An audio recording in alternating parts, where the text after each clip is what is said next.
Well, welcome everybody to another exciting episode of Mick and the Fat Man, Series 5, episode number 7. G'day, Mick. Happy rock and roll to you, sir. And how are you travelling? Mate, I'm, as usual, travelling just fine and looking forward to another episode talking about something that perhaps our listeners haven't heard of before. I look forward to it. So, why don't you open up that magnificent, beautiful, slightly battered, pink Globite travel bag with luxurious interior and tell us what you got locked away inside there, mate. Okay. I'm just stuck on this first lock. Can you give us a hand with it? Let's get that open. You got that over there? Yeah, the one at the bottom. Yeah. And there's one round the back I think you need to get as well. That one there. Yeah, that's it. That's all good. And just one more. There we go. Beautiful. Yeah, absolutely. What's in there, mate? Matt, I thought that since you've come up to see me and make me smile, I thought we might look at the short but interesting career of a 70s glam rock band called Cockney Rebel. Oh. And its key member, a fellow by the name of Steve Harley. Yes, okay. Given that Steve died last year, as people we talk about on this podcast want to do, I thought we might. It's the age-old story of a band that started out to make some interesting music in the vein of Bowie, Roxy, Bolan, but the singer had an ego the size of Texas, Yeah, which right. led to the band members falling out and leaving in a very, very acrimonious split and giving us the hit single, Come Up and See Me, Make Me Smile. Well, okay, we will look forward to that. But before we pop into there, let's why don't we do this?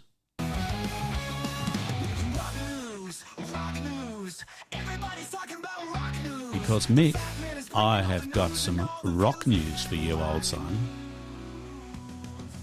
Now, last time, I know you got very excited about Ringo Starr producing a country music album. Ding, ding, ding, ding, ding, ding, ding. Now, what was one of the top albums of 1971? Jethro Tull, Aqualung, 1971. Dun, dun, dun, dun, dun, dun. They got a new album out. It's frightening, isn't it? So, it's called Curious Ruminant. So a fellow by the name of Mangus Moore for the Progressive Aspect website talks about prog music. He said, easily Tull's best album in 30 years. Wow. 30 years. I couldn't tell you what album they had out 30 years ago, but this is better. Well, that's good. You realise that 30 years ago, it's always frightening when we do this, is still 1995? Yes. So, like the album The Zealot Game reflects on many aspects of the band's career. Overall, this is Magnus saying this. Overall, I would say this latest album shares most common ground with their folk trilogy of the late 70s and perhaps the rockier sound of the band from the Crest of a Knave onwards. There's no central concept this time round, just 9 tracks of wildly different lengths and delight. So, I think we might have to get out there and have a listen to this one mate later on. I think I'm going to have to break my rule and listen to some music made after 2000. Sounds like it. Now, the other thing I've got for you now, Mick, is Gene Simmons of Kiss fame. He of multiple makeup. Yeah, so... Gene Simmons lives, and right now he's in studio with us. One of his Gene 5 residences, Simmons I believe he said. So, is Gene's being gonna a join me here weatherman. for the weather. Gene has a little bit of weather experience. So, Gene, you show us everything you've got when it comes to doing the weather here. Oh, And, baby, let's see what we that's got. quite a lot. Okay. You look much better in real life than you do on TV. Oh, you look great in both. I know that. Okay. That's the best compliment you can get, though. So, Gene, you're standing right in front of L.A. Right. There's probably some rain. Kind of a rain. Yeah, there you go. Yeah. What do you think? I think the analysis, which is a big word like gymnasium. See, if you look there, that's Las Vegas. Don't pay attention there because we're over here, Los Angeles, right? And Bakersfield, pretty good, but I don't see any numbers, so I can't call out temperatures. Well, see, here we're going to get to that in a second. All right. I'll switch it on you. And so, there's been a lot of rain lately, and the rain, you drive us wild, will drive you crazy. So I think you can rain. safely say that weatherman is safe from losing his job to Gene Simmons. I can't see Gene as a weatherman. It is. Anyway, we can put that link in the show notes if you really want to look it up. I don't know. Let's put a clicker on it and see if anyone looks it up. Yeah, I don't know that you would. Nick Cave and Flea. Apparently, Nick Cave and Flea are working together on a song. Wow. Now, back in the day, Nick referred to Red Hot Chili Peppers as garbage. But now he's working on a song with arguably the greatest lyric ever, according to him. Last week, Flea sent me a song and asked me if I'd like to do some backing vocals, he said. It was for a trumpet record that he is making. A trumpet record. I don't know. Record. Did I say record? Fucking hell. Shut up, Jeff. It's not for me to divulge what the song was, only that it is a song I cherish more than most, with arguably the greatest lyric ever written. So, we look forward to seeing Nick Cave and Flea together for the first time. Excited? I'm excited. The last time I saw Flea was in the movie commemorating a disaster documentary commemorating Woodstock '99. I know, in the Nud, in the Bollocky, prancing around with his willy bouncing up and down as he's bouncing on stage. It was just... And somehow or other, it seemed appropriate given everything else going on. It was just a disaster. Much like the first Woodstock, only different disasters. ZZ Top, the ZZ Top drummer Frank Beard has temporarily stepped away from the band's current tour in order to focus on an specified health issue. I don't know which version of drummer Frank is, but anyway, the band's management revealed that he's probably dying. I guess, I don't know. Then they're all hoping for a speedy recovery for Frank. So ZZ Top is just going to go and do what they do without him. They have got another standby drummer if they need. No one will know. No one will know. Louder magazine recently ran a survey with their readers in the UK asking, what are Genesis' top 10 songs of all time?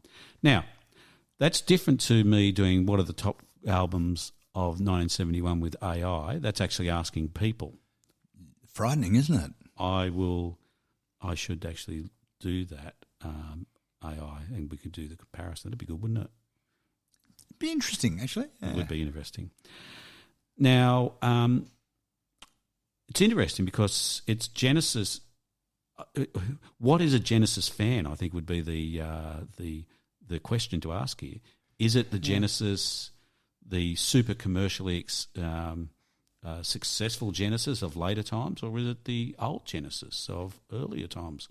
Well, I must say, Peter Gabriel. Yeah. When I first saw it, I thought, oh, shit, here we go. It's going to be, Abacab and rubbish like that. The stuff that sold millions of copies as singles or downloads or streams or whatever format they got them. Yes, that's exactly right. So, the results were interesting. The results are in. The top 10 songs are, coming in at number 10, Dance on a Volcano from A Trick of the Tail from 1976, which is the first album after Peter Gabriel left. Yeah.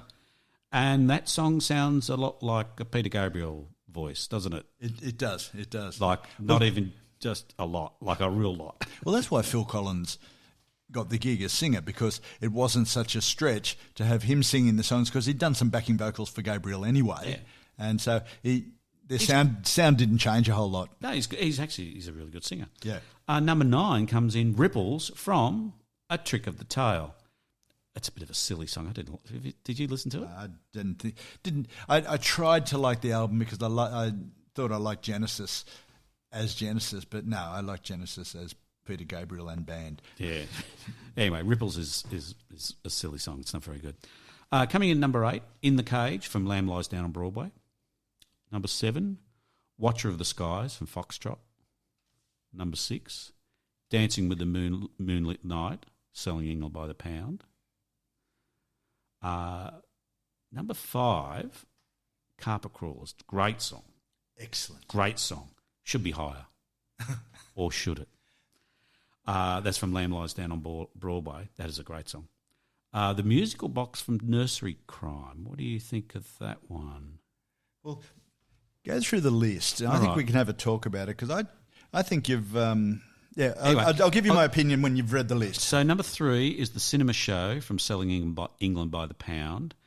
Number 2, Further Fifth from Selling England by the Pound. And number 1 is Supper's Ready. From what? What's that from? Oh, I've forgotten. I left it off. Yeah, I don't remember what it's off. I don't know. Do you know what's off? It's off the album before Selling England by the Pound. I don't know. Anyway, give us a bit of a rundown on that list, mate. What do you think? I would consider myself to be a big Genesis fan, but only the Genesis prog band. You know, when Genesis became a singles band, not so interesting. Not so interesting. I think it's interesting that given their level of sale, I mean, they sold 100 million bloody records or musical sales over the course of their career, 15 albums. Yeah, and they were around for 28 years, and yet nothing in that list is after 1976.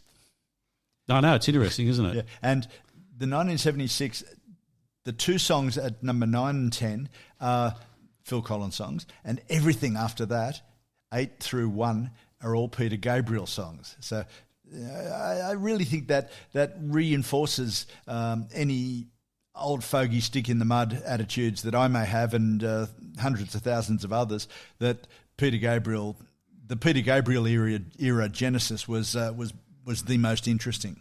Now, your question you asked, should Carpet Crawlers be any higher on the list? I love Carpet Crawlers, as you know, and I love Lamb Lies Down on Broadway. I think it's just an absolutely stunning album.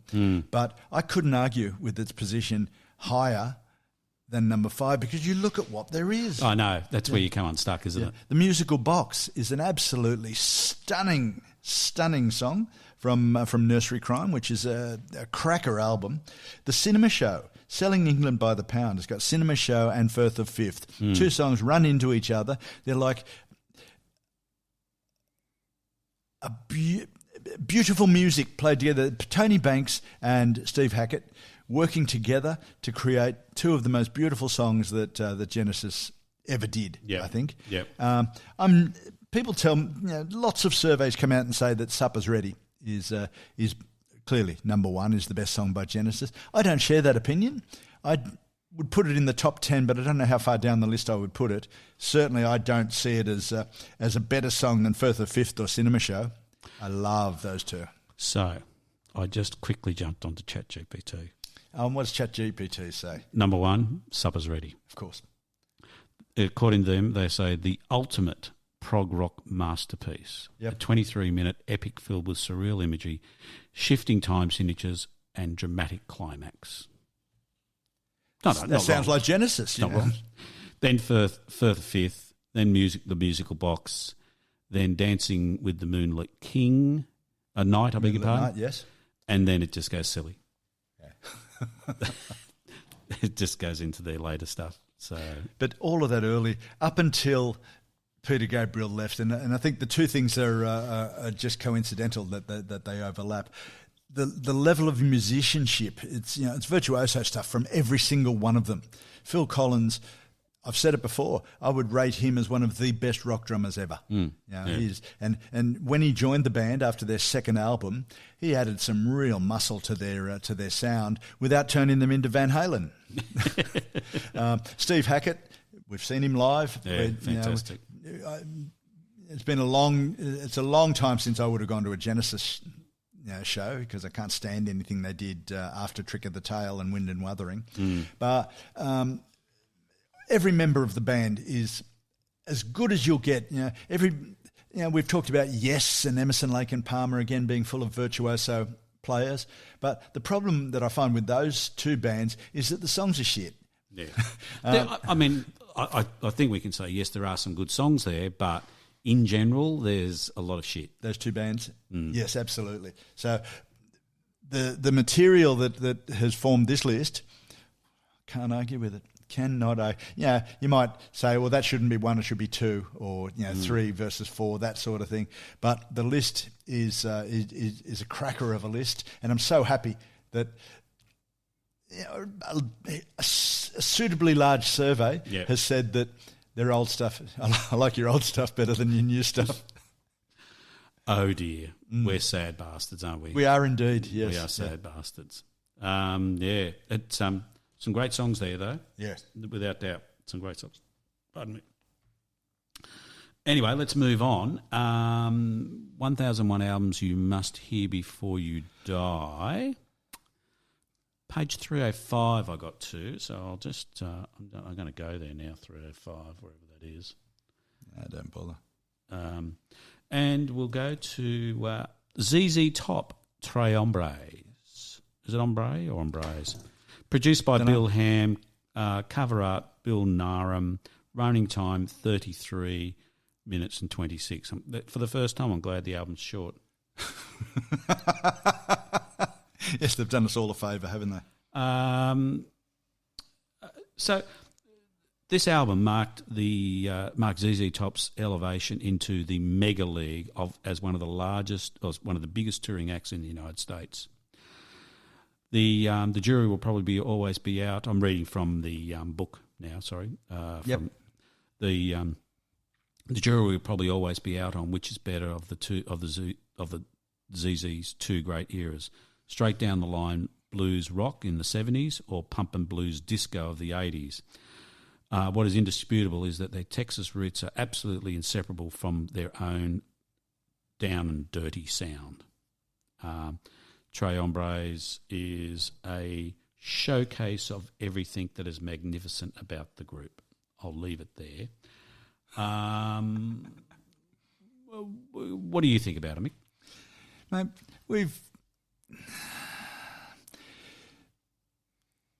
it proves that your selection of albums is truly random.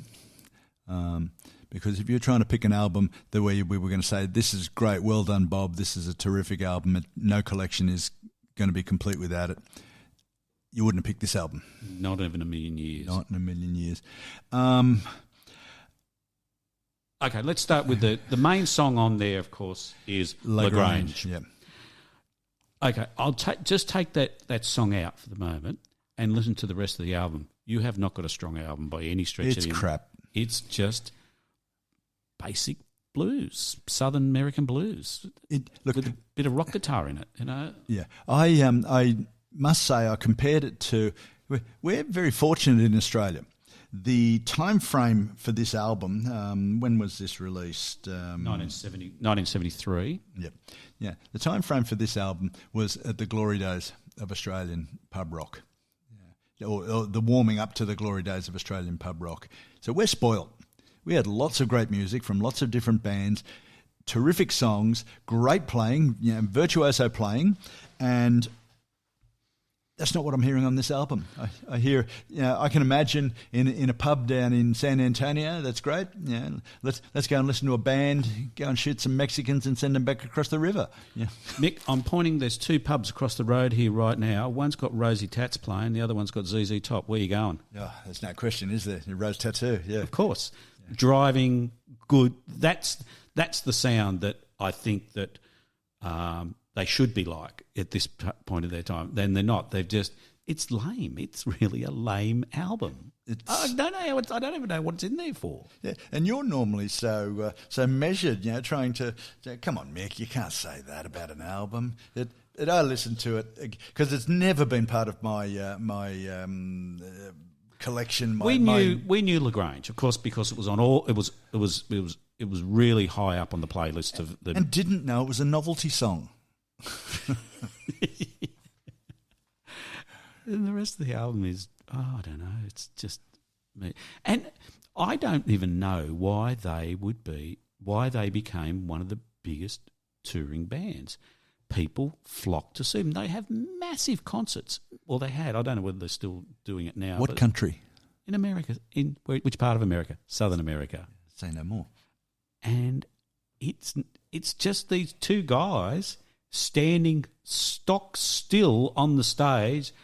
Dun, dun, dun, dun, dun, dun, dun, dun, dun, and just that's not the concert I want to watch. That's for sure. I've got to tell you, Spotify. I listened to this album on Spotify, and I wonder if they have some sort of issue with Spotify because you couldn't find the album just by itself. Is that right? On Spotify, but they had a modified version. So they had the album, 2006 remaster special edition or something along those lines. You got to be careful with some of those. Yes, I know, but it was the album. So I checked the tracks, and it was the album with a whole lot of live tracks thrown on the end. Oh yeah, right. And it was Grange live.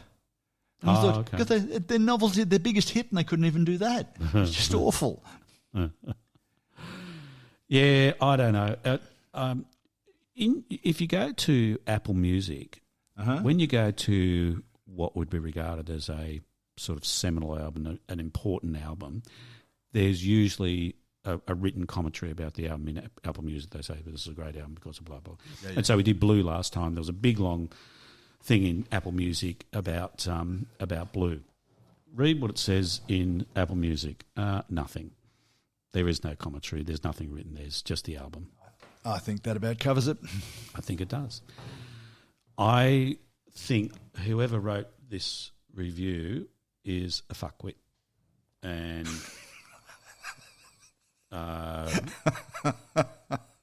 should just get out of the fucking business. Well, it's another review that's fantastic and not based on anything. Just waiting for the bus. They never caught it, did they? Beer drinkers and hellraisers. Hot, blue and righteous. And that song, awful. So full of cliches. But maybe for their market thrives on cliches, maybe. What can I say? The other thing to note about this, these are your classic 3 to 3.5 minute songs, all of them 2 minutes 50, 3.5 minutes. So they're appealing to a group of people. Yep. Find a note that sounds good and repeat it for 2.5 minutes. I can't imagine. That's it. I can't imagine going to a 2-hour concert. I would be drunk. I would just get drunk. I think we'd both have to go out and... we'd just go out the back to the beer pits and just drink. Which would probably improve our reception of the concert. By the last song, by the second encore, we're going, oh, this is good music. I fucking love this usually top.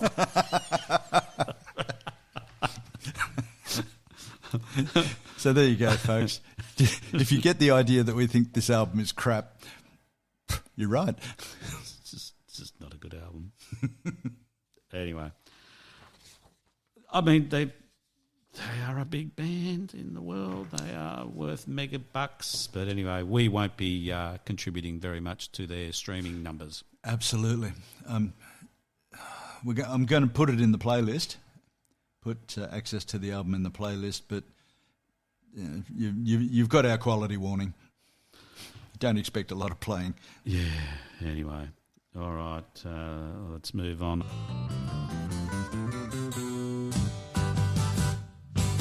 You've done it all, broken every code, all the rebel to the floor. You spot the game, no matter what you say. That's from Rock Quiz. You remember they used to always have a musical item at the end of the show. So that was the just turn down a little bit. That was the actual final look of Steve Harley too. If you look at some of the photos the stock photos they've used around his death, that's him. That's the sort of look that he had towards the end. Yeah. Different hair. He wouldn't want to keep the same hair and makeup that he had in the 70s. No. He'd look like a dick. Anyway, it's quite Great song. I love this song. No question whatsoever. I love it's this a wonderful song. He will be remembered for a long time for that song in particular. Tell me more about Mr. Harley and Cockney Rebel, please. There has to be more to it than just this. I think there is, yes. Look, it seems that lately we've been talking about people who've recently died. That's all we talk about. I know, it's annoying, isn't it? They're all from 1971. No. Look, today's no different. We talk about Steve Harley and Cockney Rebel because the two are intertwined. Yes. His band was Cockney Rebel, and he's used that name throughout much of his career. And he died last year on the 17th of March, 2024, aged 73, after being diagnosed with cancer. Short illness, apparently. Yeah. Which is good. Which, look, if I'm going to get that one, I want to find out today and kick it tomorrow. Yeah, I don't want to sit around. There ain't no cure. I don't want to go down the line of fucking 2, 4, 5, 6 years worth of treatment and still just die fucking miserable death. The same thing. Yeah, absolutely. Yeah. Look, Cockney Rebel was an English rock band. They formed in London in the early 70s, maybe even 71. I hope so. Oh, no, I'm off 71 now. Remember, I've gone to 72. Oh, that's right. Yes. We're going to Nick Drake. It's a different... Oh, God, I'm going to slash my wrists. Music style ran from sort of poppy songs through to prog rock, or prog rock with a poppy element in it. There was none of the heavy German bands, Tangerine Dream or later Yes or ELP or anything like that. There's some nice songs, and I really enjoyed them. They had thoughtful, innovative music with the singer with an unusual, very distinctive voice. Very much so. Yeah, even the way he did that later single, which we'll come back to, but I don't want to. That's not what this episode's all about. No. But a bit of it. Even the way he sings it, he has got a distinctive voice, even when he's straightened up. I mean that. I don't know exactly when that clip's from, but it's, as I said, it must be within 10 years. Yeah, rock is, yes. Yes, within exactly 10 years. Right. Yeah, the band, they had 5 albums on the UK albums charts, and they're very, very much an English band. Yeah, you can tell. The band as an entity carried on. It's a pretty nasty story, and we'll cover that over the next couple of minutes. But Cockney Rebel continued to exist, and you'll find out how. But it was Steve Harley's band. There's no in the same way as say Aerosmith is Steve Tyler's, and Joe Perry's band, the Stones, Jagger, and Richards. So on. Where you have a very high profile front guy. Yep. Runs the band. Yep. He took it to whole new levels. I first encountered Cockney Rebel in the mid-70s while I was still at school. Oh yeah, just a young little buffhead bopper. I read the UK Music Press. Yeah, right. Because you could still get them out here. It's and I lived in Sydney proper, so I was able to get to a newsagent that had stuff, some of those UK papers, which for all of their failings, they were all we had. Sure. Yeah. So what was there back then? Back in those days, New Music Express. New Musical Express is one of them. Melody Maker. NME and Melody Maker were the two primary ones. I'm sure there was a couple of others. Yeah. But NME was renowned for the bias of their reporting. They'd take a set against an artist, no matter what the reason. Yeah. And Sounds was the other one, by the way. Okay. They take a set against an artist, and that was it. They couldn't find any good things to say about them, and they'd slam their album, slam their concerts, which has a real effect on people. Absolutely. And again, to hark back to the interview we've just done recently with Rob Younger, and he was saying that a journalist from the magazine Sounds came to their show. Oh, that's right. Yeah, I forgot. Yeah. Came late, heard 2 songs, pinched a copy of their set list, and wrote a review of the entire show, slamming them. Yeah. Which was one of the major reasons, in a national paper, one of the major reasons that they weren't a success. They came back to Australia on the basis of that and split up. Yeah, and that's just criminal. Some of these people. It happened in the case of Cockney Rebel. It's not a problem. Their first album, The Human Menagerie, look, it had some good songs. Yeah, it was a first album, very much a first album. They were very much of the type of group. You know, we talked about a couple of different types of first album. One that comes out of the box and you think, well, blimey, this is great. And they never do a better one. Or sometimes, yeah. Or they do a good first album and build on that. Yeah. And they were definitely the second type here. But the first album was a pointer to the type of music that they'd make on the second album, which was called the Psychomoto, which was the one that I came into them on. What's not so widely known, because Come Up and See Me Make Me Smile, as the song is correctly titled, isn't really a glam sort of sounding song. But the band was very much involved in that whole glam rock thing. Oh, without doubt. Bowie, Roxy Music, Bolan, and so on and so on. Psychomoto certainly is that. Yeah, absolutely. I think it sits well with Ziggy Stardust and Diamond Dogs and Roxy Music. And you know what a fan of Roxy I am. I think it sits well with For Your Pleasure by Roxy. The lead singer, Steve Harley, it's an interesting story. He had polio as a child, and he spent a total of 4 out of 12 years, so from about 4 till about 16. He spent 4 of those years, sort of a week, a month, a couple of months in the hospital. Yeah, right. So that's got to bugger you up. It's got to really mess up your thinking. Having surgery and physiotherapy. You might have needed some psychotherapy, but you didn't get any. Many people in older generations can identify with this, because polio has only recently in our lifetimes, been eliminated. My auntie had polio, and she spent 2 years in an iron lung. Well, there you go. Absolutely. Yeah. In where they used to go to, the Coast Hospital. They used to be out at St. What was it called? Prince Alfred? Prince Henry. Prince Henry Hospital. Prince Henry it was. Yeah. All these people in iron lungs. Well, there you go. You, like many of our listeners, have got direct familial exposure to this disease. And again, here's our obligatory shot at the way the US is going. Their new health Secretary of Health wants to eliminate vaccines because they're terrible. They're dangerous.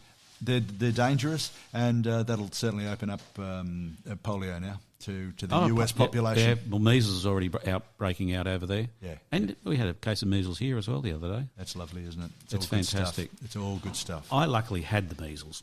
So yeah, I think I'm all right too. I had the measles. I had the German measles too, I believe. Yeah. Yeah. That's the nasty one, isn't it? Yes. Can be. Can lead to... I knew someone who had German measles, and the disease didn't kill them, but post effects killed him. He was only a kid. Bloody hell, yeah, nasty.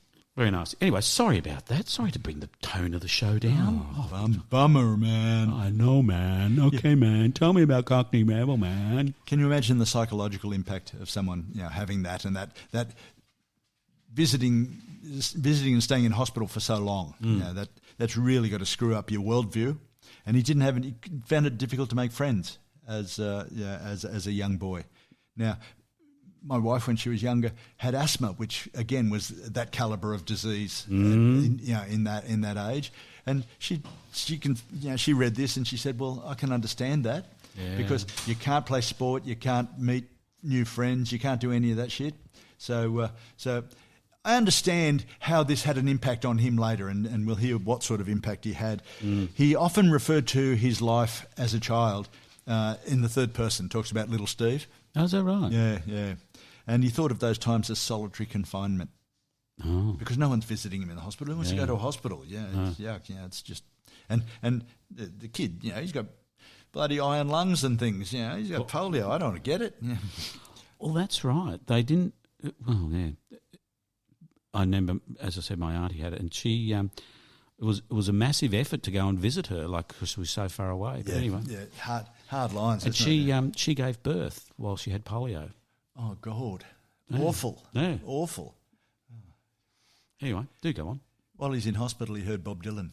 Bob Dylan comes out again. Yeah, thanks, Bob. You got a lot to answer for. No, you haven't. You got a lot to thank for. The original Cockney Rebel.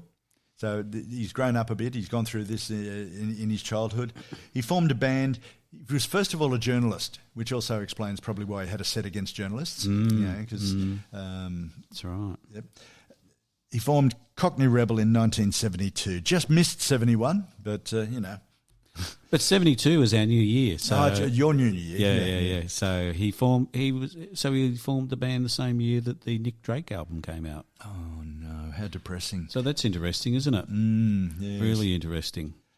Yeah. With a fiddle, mandolin, guitar player. Yes. He then got a drummer and a bass player. Yes. The original lineup of the band had guitarists in it, had guitars in it, but he decided that his style of music wasn't going to have guitars. Right. Okay. So then you listen to it and you think, well, that sounds a bit guitarish, but that's okay because he's using other types of instruments. Yeah, he's got fiddle, and they may have been playing it a bit strumming fiddly. Into it. Yeah, fiddly. Yeah. Brush with fame. Paul Jeffries, the bass player that he recruited for the first iteration of the band, was later killed in the Lockerbie air crash. Is that right? Yeah, there you go. In the plane, or was he on the ground? No, he was in the plane. That'd be double. Imagine being in a band with Steve Harley and then having a 747 drop on you. I was just sort of thinking that people did die from the plane falling on them. They did indeed. It knocked out a whole village. That was pretty awful. I saw a documentary on it recently. Yeah. Quite extraordinary. The album covers were arty, as they were in the 70s. The Human Menagerie shows the band standing around Steve Harley, focused on him. He was in a large high-backed cane chair, those big round back on the chairs, with huge lapels on their suit coats. Oh, beautiful. Oh, yeah. Lapels were the 70s, very 70s. The Psychomoto, the next album, featured striking makeup with all the band members surrounding Harley. Yep. In a pose very similar to the Bohemian Rhapsody film clip. Oh, yeah? Yeah. Which bit? When I see a little bit. Yeah, I see a little silhouette of a man, and the band's faces were all revolving around Freddie. Yep, I remember. Both covers focus very much on Harley. He was the singer, so that's okay. And that's a lot of bands have the singer as the focus, and the record company can have a lot to do with that. That's not a problem.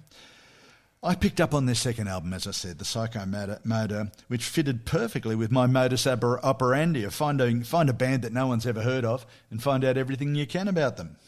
Because we're before Come Up and See Me, aren't we? Well before, yes. Yeah, we are well before. The singing style of Harley was strained and pretentious as hell, actually. When you listen, you had to listen to the Psychomoto. There's some good songs on it, though. I love it. I love the album, but it was very pretentious. He's twisting words and stringing them out as far as he can. All of that sort of good stuff. Interesting. Alan Parsons was one of the producers on the album. He was, yes. He was a busy boy back in those days. He got around, yes, the producer, and he featured Harley on one of his albums, not the whole album, but one song on one of his on iRobot. Yeah, that's the one. Yes, I can't remember what song it is, but yeah. No, that's I didn't know it at the time. No, I didn't spot it, but who knows? He's got his voice. Interestingly, the voice that he has on this album and other stuff, it's very distinctive. But he can sing other ways. He doesn't have to sing like that. That's what I said, pretentious. Yes. Yeah. Remember I said he started as a journalist? Yes. Yeah, and his attitudes to things, you develop a fairly healthy degree of arrogance or intolerance when you're stuck in a hospital and nobody's come to visit you, when you're in solitary confinement. Yeah. And so he hated journalists who... did poorly written, unprofessional. In particular, he hated NME, the New Musical Express. Because he did for a while work at the Colchester Evening Gazette. Oh, that's where he started, yep, absolutely. And the East London Advertiser.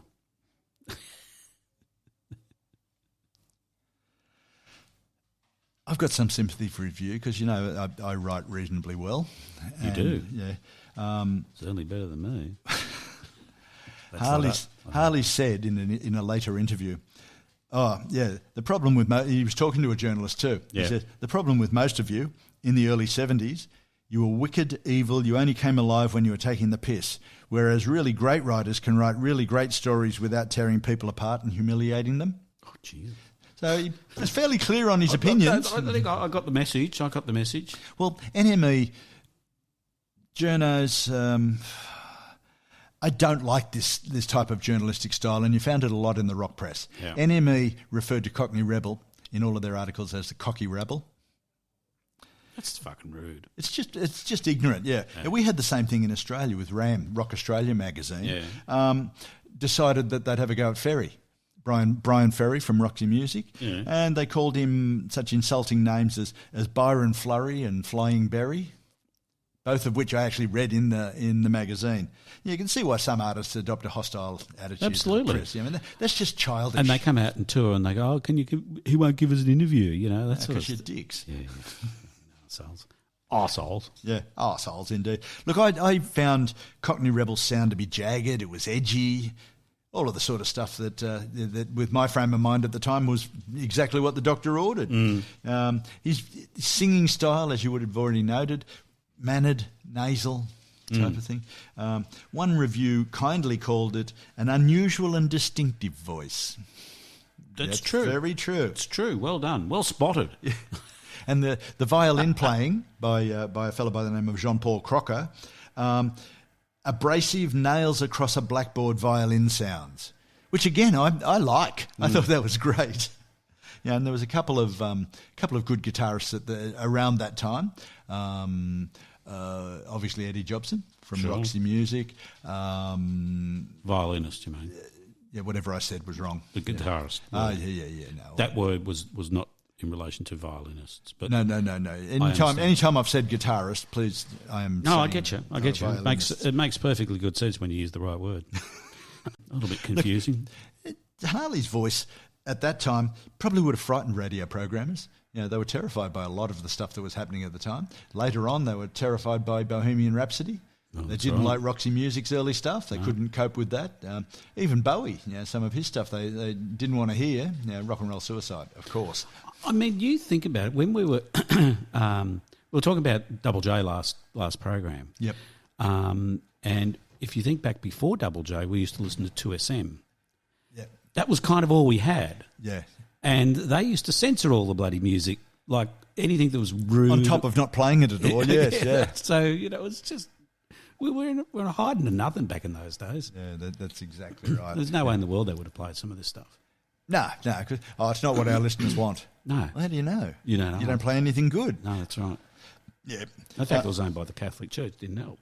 No, it didn't help because he actually had a go at them in one of the songs. So. Oh, there you go. Yeah, there you go. Yeah. Say no more.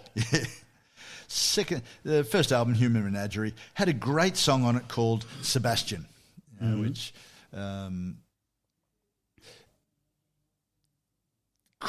not crooning, with that affected voice, the band swelling behind his voice. I like it. I can see why people wouldn't. Yeah, right. Yeah, you go to the Psychomoto, the second album. It's not well known today. Yeah, in fact, everyone I've talked to about this episode, including you, have said, "No, I've got to tell you, I don't know it." Didn't know it. I knew. Obviously, there was albums there, but I just never really took any time to listen to them. Yeah, absolutely. I actually really the two songs on the album that I really like are Cavaliers and Ritz. They're my Ritz would stand up against anything from that great period. song. Yeah, it's a great song. Absolutely awesome. Yeah, not mad keen on Mr. Soft. Yeah. They're all good. I think he should change the name. I don't like the name Mr. Soft. It sounds a little bit weird. It sounds a little bit weird. Yes. It was used for a soft caramel ad. Oh, is that right? Later, and the name didn't come from that, but yeah, in line with advertising people only hearing one or two words out of a song. There you go. They picked up Mr. Soft as a caramel. Sweet. Sweet caramel, sweet indeed. Happy days. Yep. Produced by Alan Parsons. It was released in June 74 and made it onto the charts, number 8 in September 74. I mean, realistically, he sort of disappears from our radar, I think, as time goes on. But he had a lot of chart success over his time, believe it or not. Not in the number ones or anything like that, but he charted in various countries. He bothered the charts, and as he himself said, we'll come back to this in a moment, but as he himself said, I did all right. Yeah. Always lived in nice houses. Yeah. So I think he made a living. Yeah. But he never made it to the super big. That's exactly right, yeah. But he had one super hit song, so good on him. That's all right. You're right. Psychomoto, Cavaliers, he had that English, that soft R, that seems to be very English, talking about rotund things and Rick Mail. Yes. The R, and he had that. And that's an actual thing. Is it really? It's not an affectation. It's some nationalities have that. The tongue doesn't quite meet the palate when they're talking. Oh, is that right? Yeah. It's a learnt thing. Yeah, right. Yeah. Okay. So if your parents do it, you do it. Pretty much, yeah. Or your friends, yeah. And, Cavaliers, you mentioned Cavaliers, and there's a line, misery coming over me, and he sings it, misery coming over me. I didn't notice. I'm going to listen to it now. Yeah, I think so, yeah. And the Psychomoto, the title track from the song, underlaid, it's a song about madness, and it's underlaid with honky-tonk piano, of all bloody things. And, he was so hung up and wasted, do-do-do-do-do-do. He was so physically devastated. So it's all observational stuff, but extremed. Ritz is absolutely... I'm going to put that on the playlist and the album. Please do. It's a swirling, distorted vocal sound. It's a great song. It's absolutely stunning sound. It would have been way at home on For Your Pleasure or Diamond Dogs without even thinking about it. And Tumbling Down, it's probably the most conventional song on the album, but it's folky style, orchestra-style sound, and I reckon that was probably done by a Mellotron. Okay. At that time, early 70s, Mellotron. How do you get all of those different sounds in a band of 4 people? Yeah, right. You pull out a Mellotron. But then it fades out. Get your Mellotron out, baby. Get your Mellotron, baby, indeed. Fades out. Oh, dear, look what they've done to the blues, which is really quite ironic because there's nothing to do with the blues in anything that Steve Harley's singing about. That's right. Most of the songs had some level of violin treated. And that's also really, really interesting when it's done properly. Jean-Luc Ponty and again Eddie Jobson from Roxy Music. Sure. You listen to the live album and hear how he would have been playing fantastic violin live. Really adds such depth to the songs, and it certainly does that on Psychomoto. I've read some fan comments. There's a lot of fan comments on the internet about the Psychomoto. It says, it's better than the output of both Bowie and Roxy in that period. I think that's a bit of hyperbole. But nonetheless, it is a great album. Good luck with that. EMI didn't release the album until January 75 in the US under the label Steve Harley and Cockney Rebel. Because they knew what was going on. And Harley complained about that in an article in an interview with Rock Scene. He said, they waited 6 months to release it. What momentum are we going to be able to pick up on? Yeah, because originally the album was just called Cockney Rebel, wasn't it? Yeah. Third album, Best Years of Our Lives. Come Up and See Me, Make Me Smile. Or Make Me Smile, Come Up and See Me. It's a catchy top 40 song. Lovely. A lot more mainstream than anything on Psychomoto. Yeah. Sing-along chorus and every song, a verse that everyone first thought was something to do with a girl. All right. Well, yeah. That's right. Come up and see me. Yeah. You've run away. You've smashed it. We had something great, and now we've lost it. The truth was really much nastier. Yes. He fired the band, or the band quit, depending on which story you want to believe. Cockney Rebel, well, the band was, but in a fit of, I'm the talented one here. And he decided to carry on without him. In the aftermath of the band split, Harley went out and had lots of interviews. And he actually contributed all this input about how the band were passengers on his brilliance. That's a way to win friends and influence people, isn't it? Oh, yeah. Because they all went off and became session musos. So they're quite successful, thank you very much. Yeah. Good quality musicians. Yeah. I don't believe him. How's that? There's my stand. Yeah, I don't believe it either. But particularly when he said that the band hadn't contributed in any substantial way to the sound of the band. And that's bullshit. You listen to that keyboards, you listen to the violin. Crocker did a great job. That's because one of the things will be that he's a control freak, and so he was probably trying to maintain strong control over everything that was done on the oh, no doubt. No doubt whatsoever. So in his view, they didn't do anything. I did everything. Yep. Yeah, exactly. Yeah. So, and we've seen that in lots of bands. Indeed. Yeah. Indeed. NME, New Musical Express, the journalist Charles Shah Murray, a double-barrelled name. Oh, yeah. He's fits well into the category of journos that Steve Harley doesn't like, and I think it's rightly so. I've read a lot of what he's talked about, and merely what he does is just illustrate how great he thinks he is, and uses his comments about bands to illustrate that. In the review of the Psychomoto, he said, "Good playing, but the band struggles in some of the more complex parts, and Harley needs to whip them into shape." I thought, oh, piss off, will you? I can't find anything that fits that description on that album. I was just reading that after they split, Harley announced he was unfazed by the split, and he announced to Record Mirror that he was going to return with the greatest rock and roll band ever heard. Ah, good work, Steve. We're still waiting, mate. Any day now. Yeah, he was quoted as another interview saying, "I could stand up with 4 cardboard cutouts and still be famous." Yeah. Yeah. Yeah, that's not really good. Yeah, that doesn't work with the rest of your band. Doesn't. But he did admit in 2004, Classic Rock Magazine did an interview with him, and said, "It's a bit much, some of the things that you said." He said, "I know. I am changed a little bit. I've softened my my approach to life." And the magazine, the interviewer quoted him that line about cardboard cutouts. Oh, really? And he says, "Yeah, sounds like something I would have said at the time." So he did soften. He may have mellowed a little bit. Yeah. Which you need to. Look, this is not an unusual story. Rock musicians fall into this category of, aren't I terrific? Yeah. They've got to have some ego to get there in the first place. Exactly right. Thank you, Shirley Strawn. If I did not have my ego, I could not perform tonight. And the truth is that he clearly was quite a good music writer. So he was pretty good, really.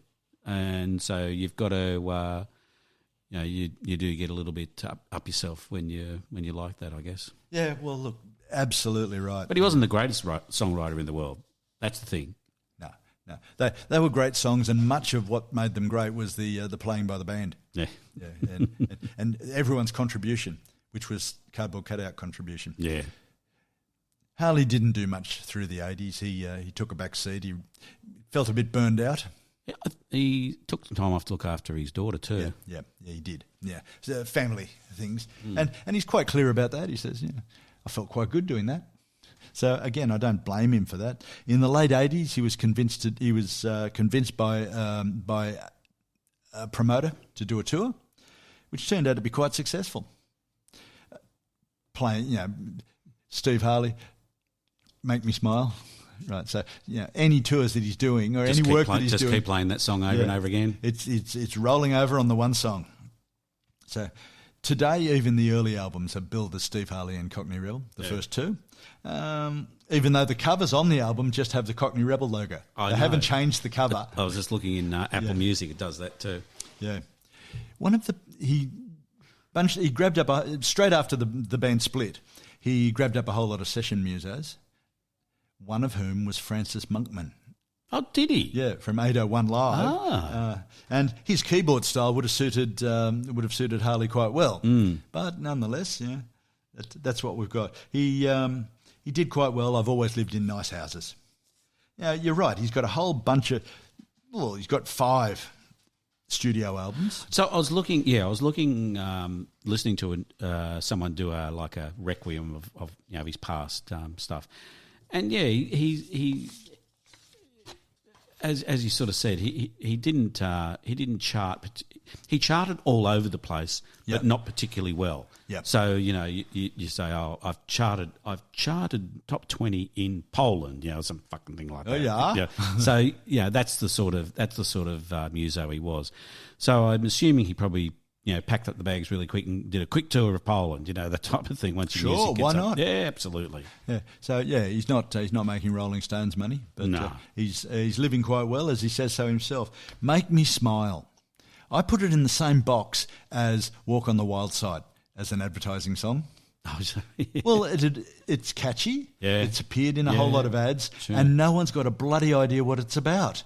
Yeah, that's exactly true. Yeah, as we've talked about with Lou Reed's song, why would you want a song about transvestism, drug abuse, and domestic violence talking about your product? That's right. For God's sake, Make Me Smile. It's got things like win or lose, it's hard to smile. It's from yourself you have to hide. You've taken everything from my belief in Mother Earth. Ad agencies, clearly don't listen to the song, don't look at the lyrics. Maybe people in general don't look at the lyrics. This has been, so he's had a good earner from advertising revenue. Yep. I mean, years ago, when I was in that game, a basic song in a basic ad that didn't get a big campaign was, this is 10 years ago, $50,000 Australian. So Nice for little money on it. a big campaign, you could double that then. Yeah, right. These days, double it again. Yeah. Things It's like- interesting, isn't it? And probably be more overseas in the US or anything like that. But it's a great song for so many things. I mean, if you're a dentist, you want that song.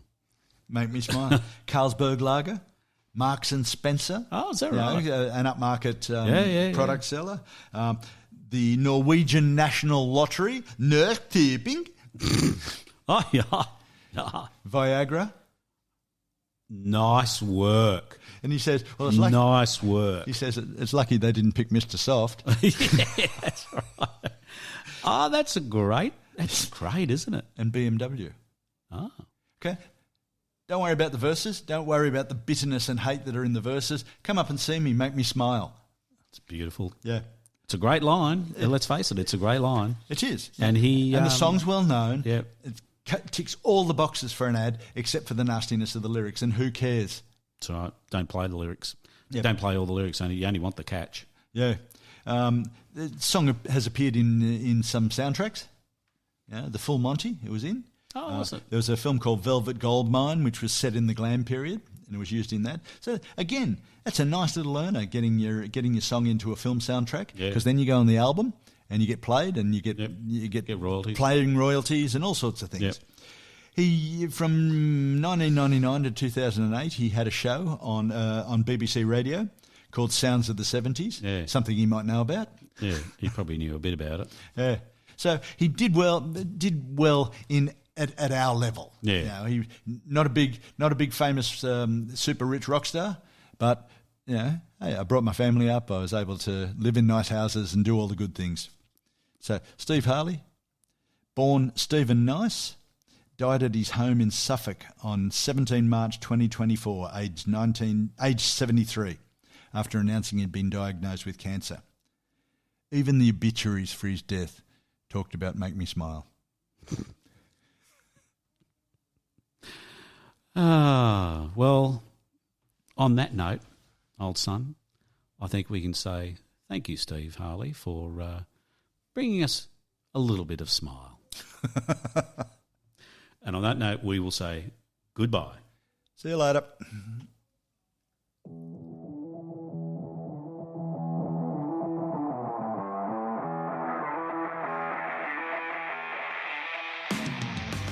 Well, that's a wrap, and thanks for listening. Don't forget to subscribe. It's free.